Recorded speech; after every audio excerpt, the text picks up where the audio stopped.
Se você abrir qualquer portal de notícias hoje, vai ver a mesma coisa. Israel atacando posições ligadas ao Irã, Irã prometendo resposta, Estados Unidos se movimentando. Mas existe um problema na forma como isso está sendo explicado.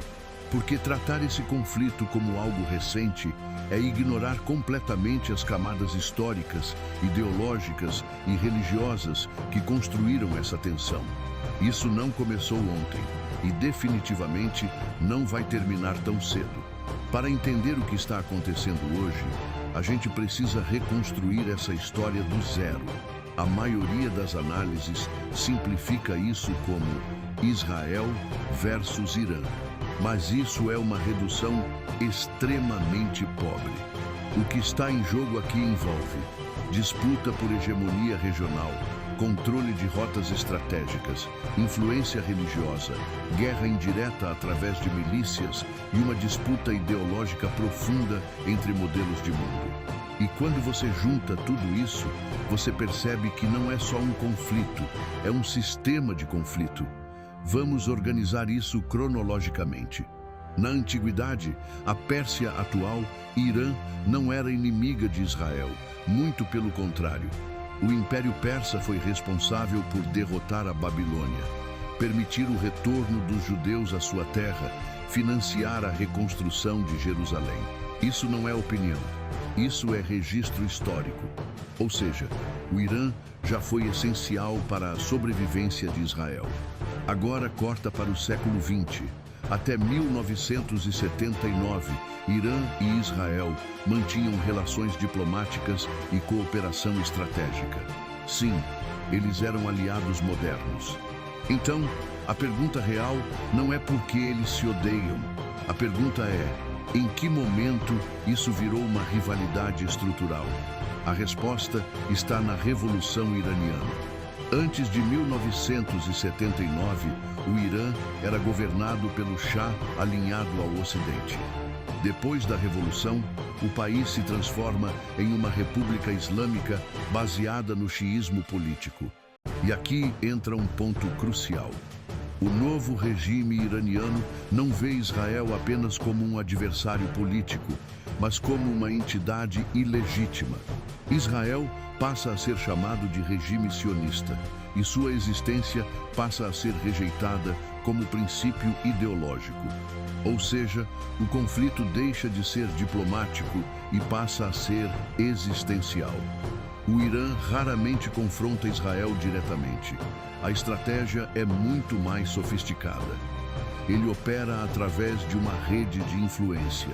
Hezbollah no Líbano, Hamas em Gaza, Houthis no Iêmen, milícias no Iraque e na Síria.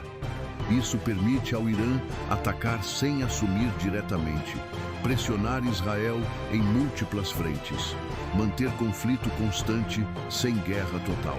É uma estratégia de cerco progressivo. Não é guerra aberta, é desgaste contínuo.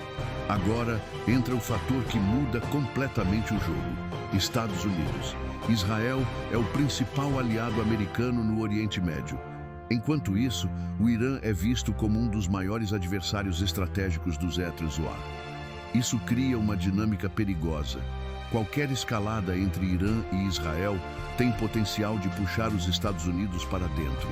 E quando isso acontece, o conflito deixa de ser regional e passa a ter impacto global. Existe um ponto que intensifica tudo isso: o programa nuclear iraniano. Israel acredita que o Irã busca desenvolver armas nucleares. O Irã afirma que seu programa é para fins civis, mas Israel já deixou claro: não vai permitir que isso aconteça. Isso abre um cenário crítico: ataques preventivos, retaliações. Agora, entrando na leitura bíblica, mas com responsabilidade. Algumas interpretações associam o Irã à antiga Pérsia, citada em textos como Daniel e Ezequiel. Em Ezequiel 38, existe a descrição de uma coalizão de nações que se levantariam contra Israel. Entre elas, aparece a Pérsia. Isso é frequentemente interpretado como uma possível conexão com o cenário atual. Mas aqui é importante deixar claro: Isso é interpretação teológica, não uma confirmação direta de eventos atuais. Ainda assim, inegável que muitas pessoas olham para o cenário atual e enxergam paralelos com esses textos. Agora junta tudo: rivalidade ideológica, guerra indireta, influência global e alianças militares, tensão nuclear. Isso cria um ambiente altamente instável. Não precisa de muito para escalar. Um erro de cálculo, uma resposta exagerada, um ataque fora de controle, e o cenário muda completamente.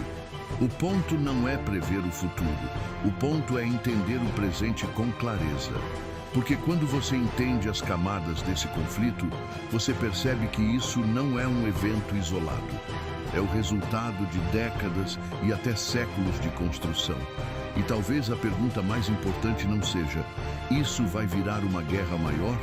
Mas sim, o mundo já está entrando em uma fase onde esses conflitos são inevitáveis.